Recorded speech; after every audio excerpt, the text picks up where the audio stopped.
YouTube? Welcome back to my channel.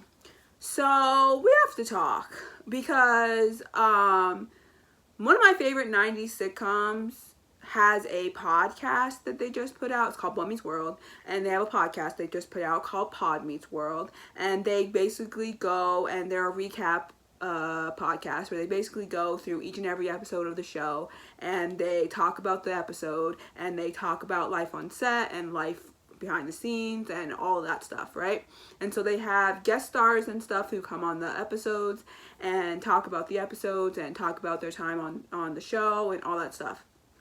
And it is hosted by Daniel Fishel, who played Topanga, Will Friedle, who played Eric, and Ryder Strong, who played Sean. And so their guest star has been Trina McGee, who played Angela Moore, Sean's girlfriend, in seasons 5 through 7.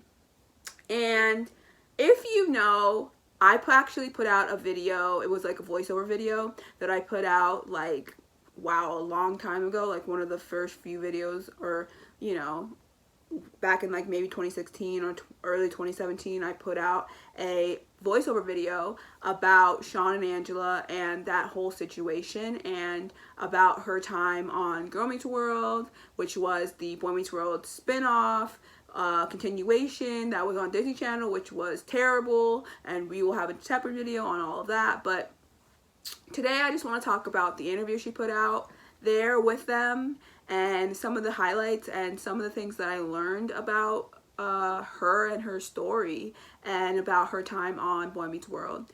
So I don't know if I talked about this in the previous video, but I will also link that video.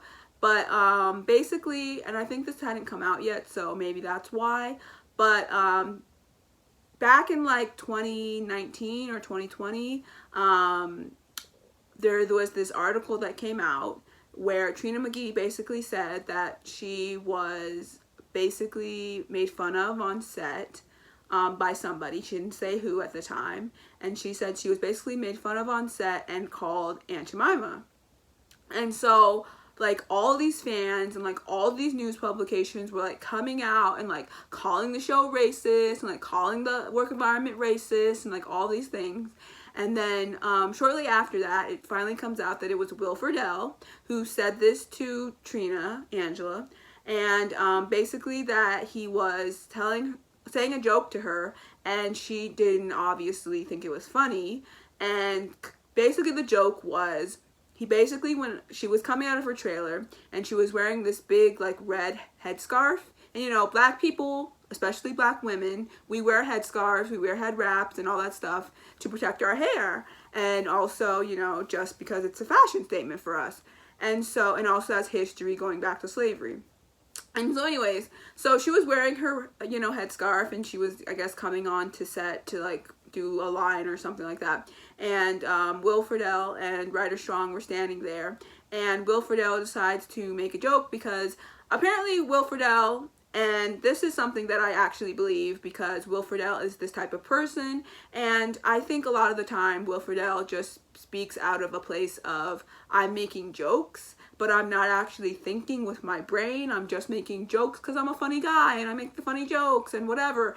And you know, this is around season, you know, either 5 or 6 maybe. And so him and Trina weren't like friends really, because they didn't really have a lot of scenes together, and she was pretty new on the set. So basically the joke was that he saw her going by with her big red headscarf on, and he basically took it as a hat. And that just shows you how little these people hung out with black people. And so he basically said, "Oh, I like your syrup." And Trina basically was like, "What?" And then she basically got pissed off and had to explain to him about the whole Aunt Jemima thing. And he was mortified, as he says on the podcast. And so he was like, from that day forward, that changed my entire outlook on life, and that basically changed me as a person. Because he was like, you know, I can't just be going up to people and saying these jokes when they could totally be hurting somebody and actually be like, you know, hurting somebody. And so Trina came on to the podcast and talked about that, and you know, Will Friedle explained what had happened, And, you know, since the article has come out, Will Friedle, so at the time, Will Friedle apologized to her and gave her a hug and everything, but he was mortified at the time. But he let it slide, and he was like, you know, it must be over because, you know, it's been 20 years and we haven't really talked about it, right? And then when the article came out, it was like, well, of course this still hurts her because she's a black woman on a predominantly white show. What do you want? And so she put out, the article came out, and then Will Friedle actually sent her a letter explaining everything, apologizing profusely, and apparently Trina and Will are cool now, right? So we used to always make fun of each other on the set. That was like our thing. I saw you come out of the dressing room in a big red headscarf. In my head, I attached no cultural significance to that whatsoever. I saw a person who I thought was my friend but didn't know all that well wearing a big red hat. Yeah, by then everybody was comfortable and, you know. Enough, but you and I still hadn't worked together a ton. No. But I was like, you're part of the cast, so that means gonna make fun of you the same way I make fun. So I thought, gonna make fun of her red hat. That's as far as my dumbass privileged mind saw it. And so right before I walked on for my part, I walked by and went, love your syrup, and walked on to the set thinking, boom, zing, just got her for her hat. I heard Ryder laughing, like it was like, hey, that's what it was. We then exactly. But then so we finished the scene and you came up to me and you're like, oh, I was pissed. That was not okay. And I was like, what? I had no idea what you were talking about. I was like, what? And you went that referring to me as Aunt Jemima. I was like, oh my God, I assume that was like, I remember saying this to you. I was like, I assume that was like you calling me the Jolly Green Giant. And you're like, no, that's not the same thing at all. And you explained to me, of course, I had no idea, especially I'm not trying to, you never use the time as an excuse, but the mid-90s, I had no idea the cultural significance of the Aunt Jemima character. That's the part about you guys being stuff. So surrounded by mostly, if not all, white people all the time for so long. I'd never heard that. I had no idea. So I was, and I've used this word about other things, but mortified. Because the last thing you want to think is you're part of the problem. Like your ignorance is part of the problem. I had no idea. I was like, in my head, I was going, I made fun of her because of her hat. That's all I was trying to do. Like what just happened? And I remember you very patiently explaining to me why I was an idiot. And we hugged and walked away, but I was shaken. I felt really small. Like at the time, I felt small because how could you not? Look, you got to think about it. You're on the white set with all the white people, and oh, of course, and like, gotta laugh. You know, it looks like everything's fine for you. Yeah, and I was 19 or whatever. I'm playing the joke, like, and so you walked away, and I remember like literally shaking. And then Ryder and I started talking, and it's a conversation that he and I have had 150 times since, because it literally changed my life. Yeah. Where that moment was the moment where I was like, you can't just say stuff.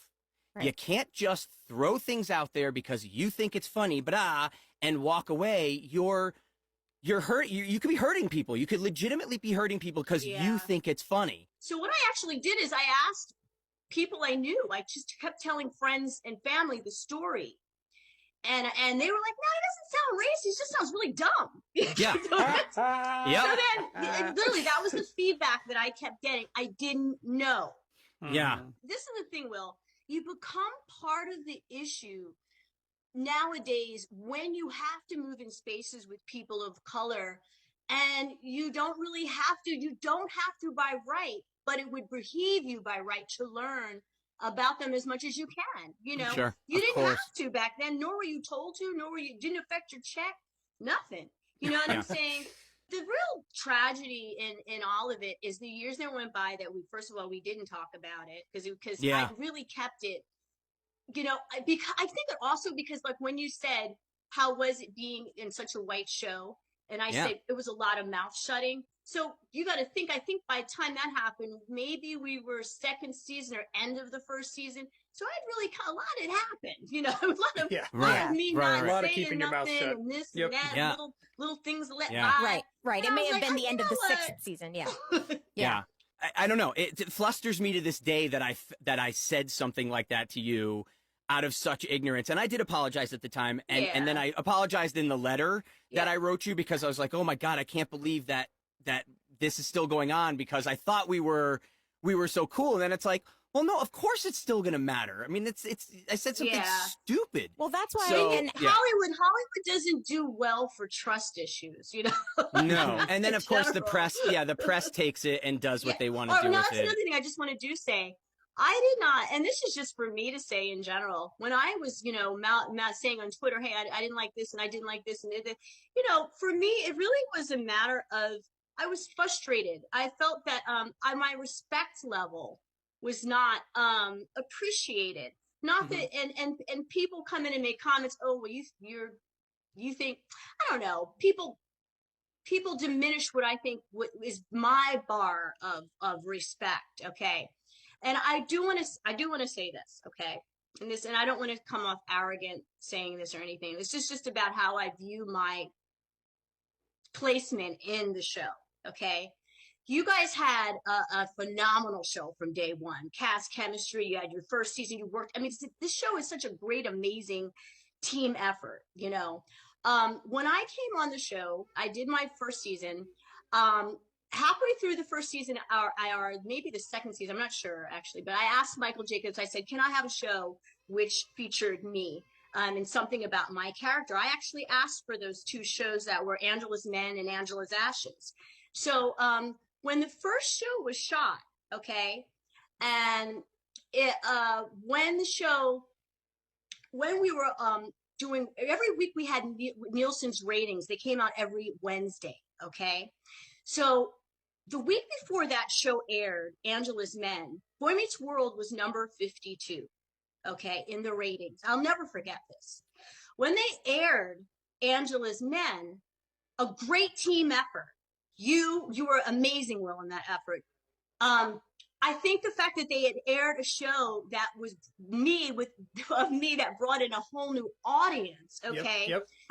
The ratings jumped from 17 on that show, from 52 to 17. Yep. Am I saying that's all me? No, it's not like that. But at the time, I knew that show had everything to do not only with the up jump of ratings, but also with the show we were picked up 2 weeks after that. Everyone thought we were going to be canceled.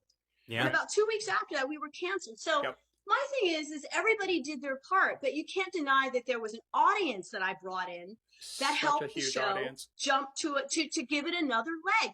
Usually when cast members are added, it's called jump the shark. That means the show's going down. You know what I'm talking about, Will. When Fonzie jumped the shark, No, and that didn't happen. Boy Meets World always was not inclusive to its own peril. And we were a hit show, obviously, in certain regards, but we followed Family Matters and Hanging with Mr. Cooper was after us. We were in a huge, a predominantly black block that Family Matters that had better ratings that audience or representing that audience in any way. And Family Matters had better ratings than we did. It was so stupid, in retrospect. I remember. And I don't think it was a consciously racist effort, but obviously there was an unconscious bias on our show, where we were completely let's just write show, in the same way that our show didn't have great female characters for so long, or didn't have, we talked about Betsy Randall not having much of a part because, so, we were limited by our worldview and so much so and I think, by the time they finally brought you onto the show, Trina, that was 3 years too late, It should have been, right? 5 years too late. Well, they did have late. Alex Desert, Alex Desert, and they did nothing with him. Nothing. It was the most, nothing. It was the most you talk about a token racial character. And that guy was so creative. I lived around the corner from him in Los Angeles. He's brilliant. Genius. And he got 2 lines an episode for, No, they tried. And when you go, and then he went on to Becker, and he crushed it on Becker for years and years and years.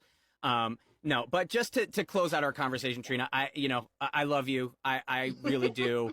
You absolutely changed my life for the better. You've really made me a better person. And also, I want to say one thing also in closing, that I never said in the press that I had race. They always say these extreme racist moments. I There was know. one moment where you said the syrup thing, I got mad, but I don't count that as my entire experience on the show. And I'm not saying this to give you a break, because I'm kind of damned No. if I do or damned if I don't. I I love know. you. You know, I'm not trying to I make know. it like, but it's more like that's not my entire experience on the Yeah. show. Right. You I guys are not, it's not a racial issue. It's more of a trust, friendship at the time where we were, and people, and you guys kind of being snot kids.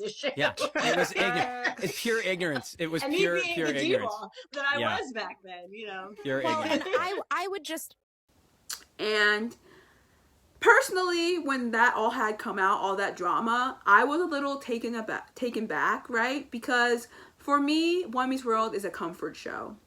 Yes, I get it. That show is extremely white. Extremely white. Like, they've had a total of 3 black people, maybe 4 if you count some guest stars, on that show. And basically Angela was the very first character on that show to have an actual storyline and to actually be like a pivotal role on the show. And so because if you don't remember, Mr. Turner had a best friend who was also one of the teachers on the show. His name was Eli Williams, but he was only on there for like a few episodes, and then he just disappeared for no reason. But yeah. So, yeah, it was awkward and weird for me when I first heard about all of that, but at the same time wasn't really like that surprised, just because Boy Meets World is a very white show, like I said, and even on the podcast, they will admit that 90%, like 95% of the people on the staff, the writers, the directors, the producers, the camera people, the lighting crew, like almost every single person on that entirety of that show were white. And so it was easy for them to slip into certain things where it just felt comfortable because they were around just white people. And Ryder Strong, the sweet baby angel that he is, obviously he came out and he was like, you know, yeah, like, I don't think it was a conscious thing to be like, you know, this is going to be an all-white show with all-white cast and all-white crew and all that stuff. But I think it was a bias that was very much a part of that show. And even on the podcast during this episode, he says, you know, we were in a time slot where we were against Family Matters and Hanging with Mr. Cooper. Like, that couldn't have been a more black block during that time. And it's like, we're the whitest show in a very black block on TGIF. And it was just really interesting because it's like, yeah, that show is extremely white. And you would think like a person like me wouldn't really like that show because it's super white, like it's too white at times. But the writing is really good. And I think that's what keeps me watching that show. Like, the writing is extremely, exceptionally good. And the characters are really good too. So it's hard for me not to like that show. But I get it, because once Trina came on the show, Angela Moore, she came on the show, which, if you didn't know, which is something that I knew already, but that she talks about on the podcast, is that at the time of when Angela came onto the show, Trina was already 28 years old, married with 2 kids. And like, Ryder and them were like 16, 17. And so around that, there's also a lot of like trust issues around that, because you know, they were all, and, you know, Eric or Will Friedle was maybe like a little bit older, so he was like maybe like 18, 19 at the time. But still, they're kids compared to Trina, right? And for them, this is just like their comfy little job that they have on this network that they are pretty much job secure for. And Trina is this working actress, this working black actress who had been through all these different sitcoms, doing these guest star roles and stuff like that, like A Different World and Martin and all of these different type of shows, Family Matters, and like all these different shows. And so she was basically doing the guest star circuit, and she hadn't had a serious like role. And so when Boy Meets World came about, she says that she basically was at this hotel room and she was doing all these auditions and whatever. And so she was at this hotel room and the TV wasn't really that great. So basically the only channel they really got was ABC. And so she would end up watching Boy Meets World. And so she ended up watching some of the show. And so then when she actually got on the show, she knew a little bit about it. And so, but she basically says that, you know, with those guys, it was hard for her to trust them around a lot of things just because they were younger. They were like rambunctious and they were just very like young, you know what I mean? And she was older. She had kids and a husband to take care of, and you know, she didn't really have the same like priority as them, because they didn't really have a lot of priorities. They were just doing things that were just like frivolous teenage stuff, and she was like, no, but I actually have like a family to take care of, and so this job actually matters to me. And so that brings me to something else that I learned on here, which I was shocked, bewildered, and frankly pissed off for her and mad, and it just makes me even more mad about what happened on Girl Meets World. So we'll talk about that. But I learned, which I am mad about, which I will probably add some audio clips of some of the stuff that I learned on the podcast in here, but so you can listen to it for yourself. But you should also go listen to the Pod Meets World podcast, which you can basically listen to anywhere: Spotify, Apple Music, iTunes, wherever you listen to podcasts.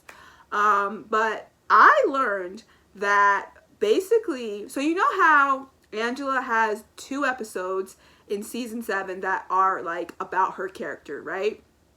And one of them is called Angela's Men, which is the episode where Sean and Angela finally get back together after breaking up in season 6.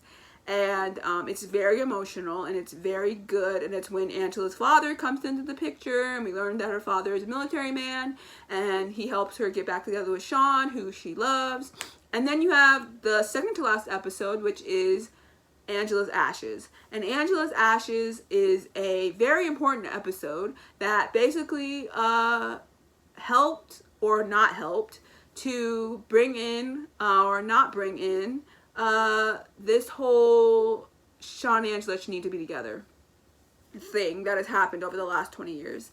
And so basically Angela's Ashes is the episode where she decides to go to Germany with her father because Sean tells her to go, because he knows how important it is to be with your father, because his is dead, obviously. And so he was like, you know, you need to go. Even though he didn't want her to, he told her to go. And so she left. Now, the producers and everybody, Michael Jacobs, the showrunner and everything, they decided to give her that episode. And she was happy about it. But then, somebody on set, and she doesn't tell you who, but some producer decided to go into her ear and tell her that basically Danielle, Ryder, Will, Ben, none of them wanted her to be in the finale because they felt like she was taking their shine and that they didn't want her around. And so that's why you don't see her in the very last episode of the show, because they decided to have Angela's Ashes, where she basically leaves the show 1 episode before the finale. And that broke my heart. That broke my heart. That broke my heart. I was so infuriated when I found that. I was so mad. I actually do want to ask you about that. You mentioned asking for the episodes, the 2 back-to-back episodes, Yeah. Angela's Men and Angela's Ashes. Mm-hmm. We have heard so many times how upset people are that you were not in our series finale. Okay, I want to know. Can I talk really frankly about that Yes, with you, though? Yes, because I still don't get that. We don't I don't get this it. is some ground we have not covered. Okay, because we don't get that. All right. I was told in a kind of a weird, offhanded way by a very important person that you guys all went to Michael Jacobs and you said, we don't want her in the last episode. What? That she's somehow taking our light was the gist of it, and we don't want her in the last episode. Wow. Oh my. Yeah. Oh my God. So I was told that after I shot what was the show before the last episode. The show before the last episode was called, I think it was Angela's Ashes, yeah, when I left, okay? So when Michael announced to me, oh, we're going to do another show on Angela, I was just so happy. I was, oh, they're going to do a show on me. and not knowing this was going to be the show before the last show. Right. So you're not And there. I remember after we taped the show, I had said to a person, you know, why are you in the last show? Because I know the last show was going to be the one with all the ratings and all the crying and all the stuff. I was under the impression y'all got together and did not want me in the last show. For some reason, I was going to take some shine or something like to that effect. That's what I say. Wow. There was an element of competitivism there that really probably didn't need to be there. That was really hurtful for me for a long time. And to make it worse, you know, people of color tend to look into things a little harder sometimes. So I had cousins calling me saying, how come you weren't in the last episode? So they just gave you that whole show so that you'd be distracted and wouldn't be in the show with the real ratings and the real thing. Several of my cousins, my family members are telling me this, and I'm thinking, you know what?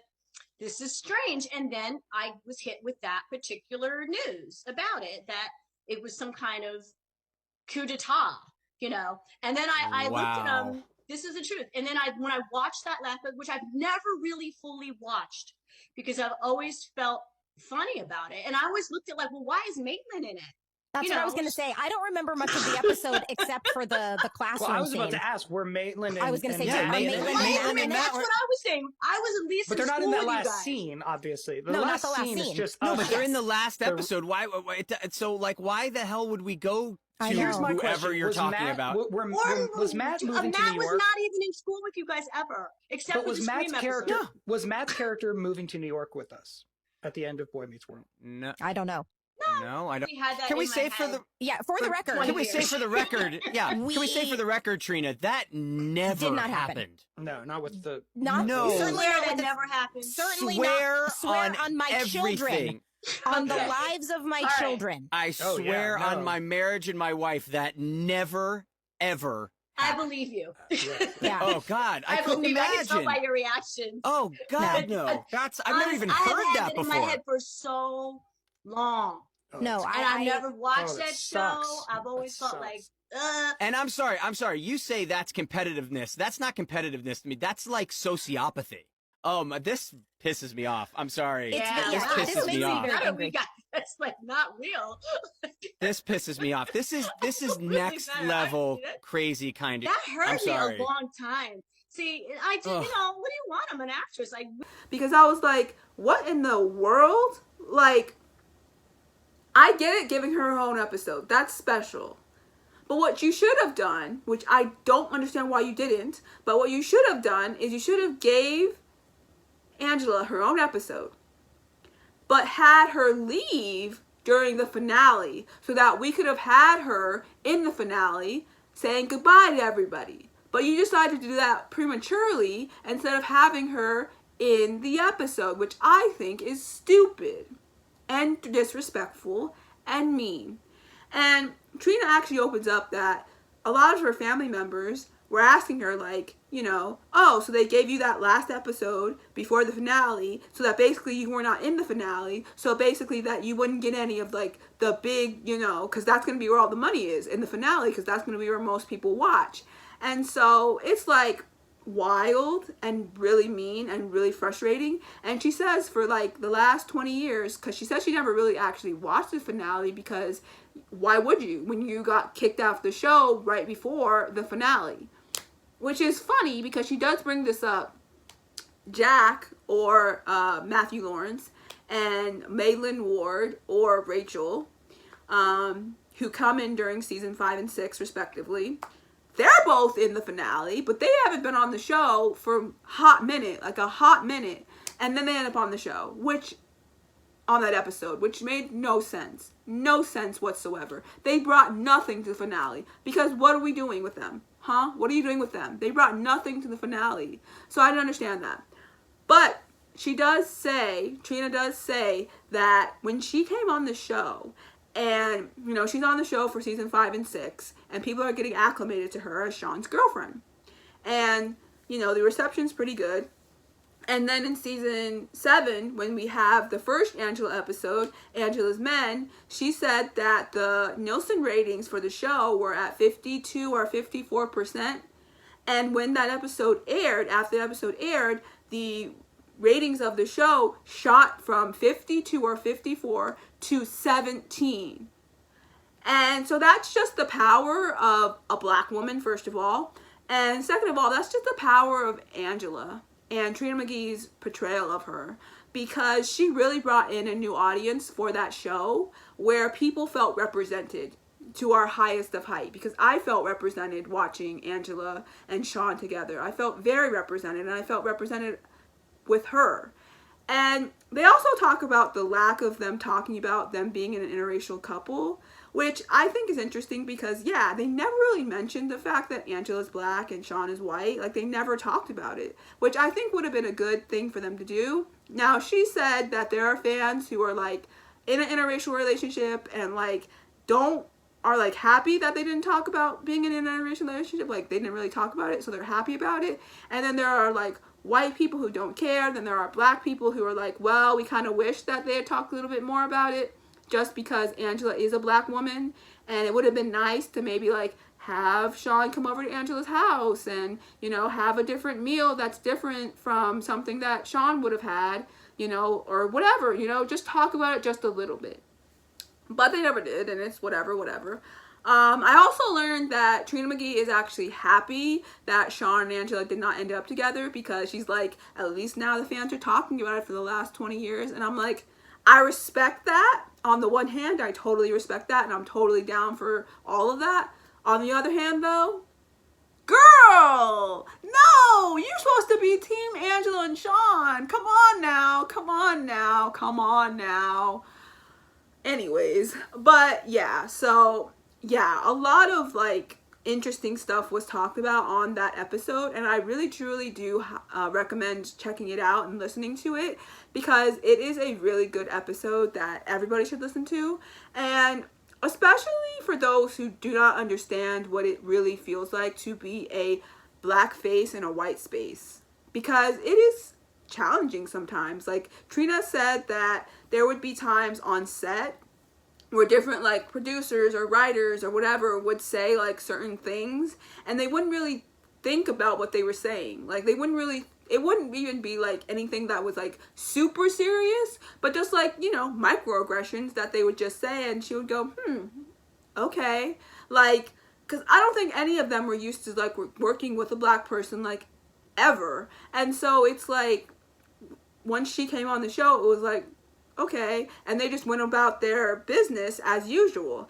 And so then she would be like, you know, she would tell Ryder about that type of stuff, and it would be like, you know, whatever. But yeah, there was a lot of stuff that was talked about, but the biggest bombshell that really got on my nerves and pissed me off was the fact that she was not in the finale, because she was told that the cast did not want her there because they told the producers that they thought that she would steal their shine, which is totally bogus. And if you do listen to it, I'd actually posted a clip of it on my TikTok just to see the reaction of people, and people were going off. They were like, you know what, I think that Will and Danielle were guilty of this, and they don't want to make it seem like they are, so they're doing all this, you know, mushmouth stuff. And, you know, in the episode, I will say that they were doing a lot of swearing, meaning they were swearing like on their family members and stuff like that. Like, Danielle was like, I swear on my children, and Will was like, yeah, I swear on my wife and my marriage. We did not say that, and we did not do that, and it was horrible,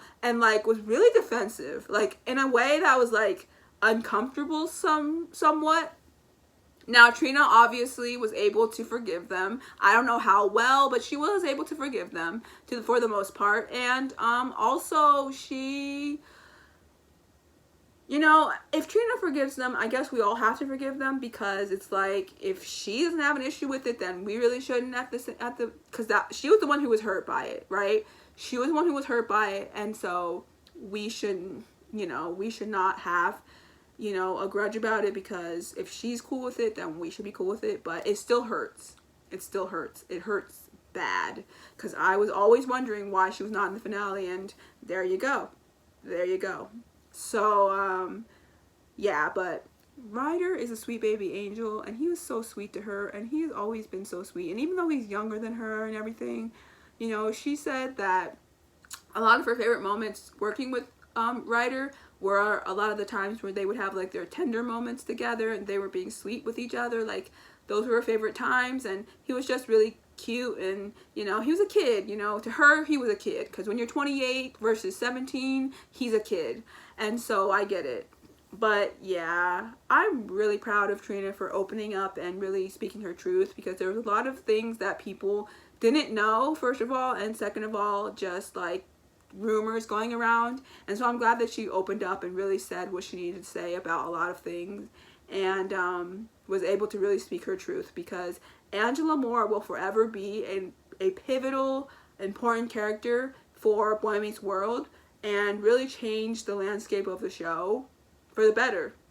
So that's why when she came on to the Girl Meets World set, the way that Danielle and Ben treated her was really, really messy and messed up, because she was too important to us as a people, as viewers. Like, she was extra important to us. And you know, you'll hear in the podcast episode Danielle basically talk about how she was shocked to know that the fans really loved Trina as much as they did. And it's like, you shouldn't be shocked, because we do love her. We love her because she was the representation that we as Black people, we as people in interracial relationships, and just, you know, people in general, we needed Angela on the show. We just needed her because she was an important pivotal role, and it was important for us. So yeah, I just recommend checking out the podcast episode and basically listening to the rest of the podcast episode, because, or the other podcast episodes, because they are really good.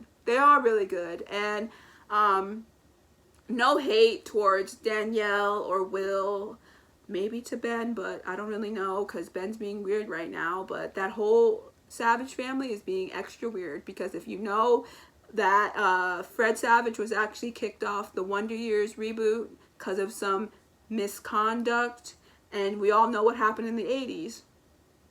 And Ben is being really weird too. He doesn't want to be on the podcast, and he's running for office, and he never actually goes to any of the cons with them anymore, and he's just being really weird. The whole Savage family is being extra weird right now. But again, that's another time, another story for another time. But yeah, I just wanted to come on here and talk about this because I am a huge Boy Meets World fan, and I am a huge Sean and Angela fan, and I just wanted to talk about how I feel about what Trina said, about everything on this podcast. And yeah, also if you just wanted to find out more information about how Trina got into acting and how Trina became this amazing person, they also go into that as well early on. So I would definitely recommend checking that out. And yeah, just check out the rest of the episodes. And yeah, justice for Sean and Angela forever. Well, on that note, this has been Turtle Girl Aisa, and till the next video, peace and blessings.